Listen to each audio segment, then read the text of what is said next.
মানি টেন্ডিঙত ধন বিনিয়োগ কৰি সৰ্বশান্ত হৈছে বহু লোক।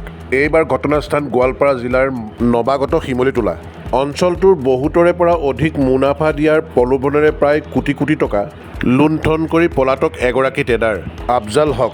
বিগত কিছুদিন ধৰি পলাতক হৈ আছে আফজল হক। দুখীয়া ৰাইজক আভুৱা ভাৰি লাখ লাখ টকা লুণ্ঠন কৰাৰ অভিযোগ ভুক্তভোগীৰ। বিভিন্ন চলাহী কথাৰে পতিয়ন নিয়াই লাখ লাখ টকা আফজল হকে গ্ৰাহকৰ পৰা সংগ্ৰহ কৰাৰ অভিযোগ ৰাইজৰ। আনকি নটাৰীৰ যোগে চুক্তিবদ্ধ কৰিও বহুজনৰ পৰা বহু টকা সংগ্ৰহ কৰিছিল মানি ট্ৰেডাৰগৰাকীয়ে। এতিয়া বিনিয়োগকাৰীয়ে সম্প্ৰীতি বিনিয়োগ কৰা ধন বিচাৰি হাহাকাৰ কৰিছে। পিছে উভতাই দিয়ে কোনে? আফজাল হক যে আজিও পলাতক।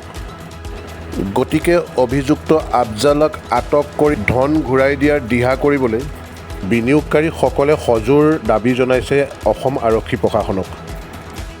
এতিয়া জানিব পৰা মতে প্ৰায় ৭০ পৰা ৮০ লাখ টকা মানে লৈছে।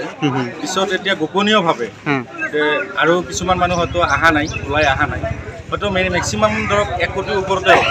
১ কোটিৰ ওপৰত সি কিবা এটা লাভৰ প্ৰলোভন দেখাই পেলাই মানে লাভ দিয়াৰ এটা প্ৰলোভন দেখাই পেলাই মানে পইচাখিনি লৈছে। মানে ইয়াতে মানে চব কি হৈ আছে মানে আমাৰ লগত মানে দলিল এগ্ৰিমেণ্টো আছে, সি চহী কৰিছে।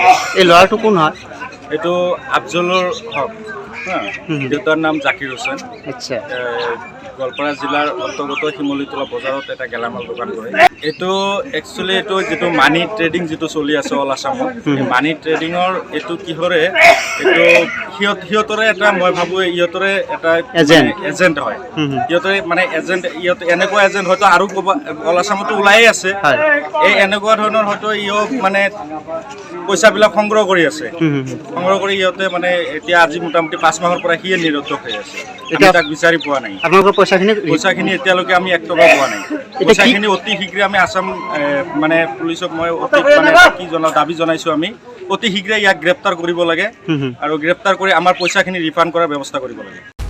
গোৱালপাৰাৰ পৰা শ্বেখ ফৰিদ আলীৰ ৰিপৰ্ট E24 লাইভ ব্ৰেকিং।